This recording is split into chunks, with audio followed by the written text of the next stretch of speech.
Kiss, a new era begins. For those of you that might not know, I'm a massive Kiss fan.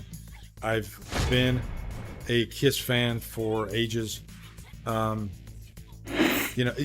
enough, I jumped on in the 80s. That's when I really got into Kiss with like Lick It Up, I think that's when I jumped on, was Lick It Up, and then I went so far, and then I went back and started listening to everything up to Lick It Up. And funny enough, my favorite album of theirs is the album before Lick It Up, Creatures of the Night. Creatures of the Night was the era of Kiss where they were at their lowest. And that's the reason why they took off the makeup in the first place, is because, as Paul Stanley said, they didn't have a choice. It was either that or death. It wasn't like, hey, this is a cool move to take off the makeup. It wasn't a choice. They had to do, they were in a corner. In America, Kiss were dead, So they took off the makeup. And I actually loved the non-makeup era. So before I get into my problems with this whole thing that we see here, one of those guys there is Eric Singer. And I'm a huge Eric Singer fan. Love freaking Badlands. Love Alice Cooper. He was in Alice Cooper. He's played for stuff that I'm not even aware of. Eric Singer was kind of a hired gun for quite a while. And he's a phenomenal drummer. And I'm here to say this right now. Eric Singer, far better drummer than Peter Criss. Okay? He's top notch. But anyway, don't let me get ahead of myself. And yes, Dave, the Revenge is one of their best albums. And Eric's drumming on that album is really great. Really great. But they ended up putting the makeup back on in 96. Kind of for the same reason. They were drying up in the non-makeup. You can only take that so far. We all know what Kiss is known for, the makeup. So they ended up putting back on the makeup. And they got all 4 original members back. You had freaking Ace Frehley, Peter Criss, Paul Stanley, and Gene Simmons. That, to me, with the makeup, is Kiss. With one caveat, as far as makeup goes. The Ankh makeup that Vinnie Vincent wore is fine. And the Fox makeup that Eric Carr wore was fine. Because it was a different character. Okay? So I had no problem with that whatsoever. When you're taking makeup that Peter Criss and Ace Frehley created on their own. They created the cat makeup and the spaceman makeup.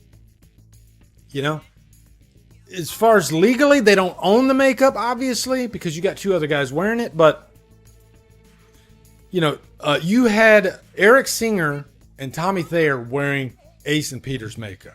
For this reason, I refused to ever watch Kiss in concert again. My own personal choice. You could go and watch Kiss in makeup, and you'd probably have the time of your life. You would probably enjoy the hell out of it. It's great, okay? I've seen Kiss, all 4 members original members, in makeup in 99.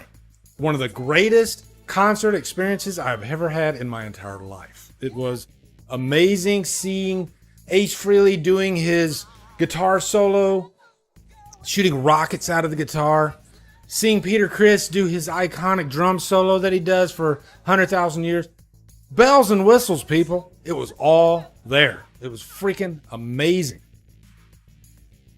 Those guys can't get along to save their lives, okay? I don't have a problem with that. I'm not saying you need to be together. No, bands break up all the time. That's fine. I don't even have a problem with Eric Singer and Tommy Thayer putting back on that makeup. That's the choice of the band, and I just choose not to see it. That's my own personal choice, but it is what it is, right?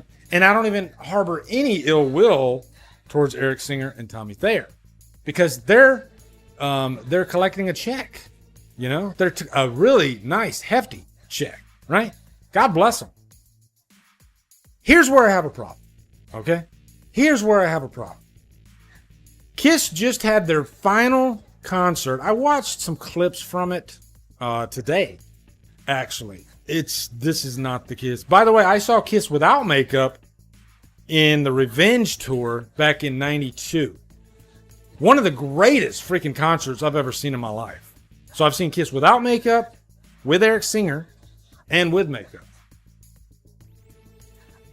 Just from looking at some clips from the final show of Kiss, okay? This is it. This is the end. It was kind of sad. It looked like, and more importantly, it sounded like four old dudes that were trying to keep up. That's what it sounded like. Whereas they were freaking legends back when I saw them back in the day. One of the things I had a really big issue with was there was a guitar solo with Tommy Thayer. I was like, oh, Tommy's going to do a guitar solo. I'm sure he's got his own style. He'll do his own guitar solo, right? Like Vinnie Vincent did. When Vinnie Vincent wore the makeup back in the day, he did his own guitar solo. And, it was a Vinnie Vincent guitar solo. Love Vinnie Vincent. Tommy Thayer did Ace Frehley's guitar solo. And I was just like, are you kidding me? Are you kidding me? He's doing Ace Frehley's guitar. That's Ace's. So that was one problem, but that's not even the biggest problem. What you see right there, that is the biggest problem. Because they made this announcement that there's going to be this new era, right? I do think we've seen the very last Kiss concert. I don't think they're going to perform as human beings live again. But I will say, to their credit, Gene and Paul have talked about this idea for, I think at least maybe a decade, maybe even longer. The idea that Kiss will never die. Kiss will live on. The idea back then was that 4 new members would don the makeup because the makeup is bigger than the actual people, right? And I get it. It's business, you're going to make, in their mind, you're going to make a lot of money doing that. How you approach that, because then you just got a Kiss covers band, right? I always ask myself that, like, what are they talking about? There's tons of Kiss covers bands right now. Tommy Thayer was in a Kiss covers band before he got into Kiss. If you change out the members, it's not Kiss. It's a Kiss covers band. So, this is what they meant, I guess. And maybe this is the idea that they had all along. They were going to do like digital mocap, I think that's what you call it, versions of themselves. They actually all got into these mocap suits and they did, they rendered digital versions of themselves, and then they put out this video showing them, looked like a science fiction type video or whatever. That's fine and dandy. I don't care. No, I don't think that's going to be that successful. Nobody's going to want to watch. It's almost like watching a hologram at a concert, but now you got 4 holograms? I don't know.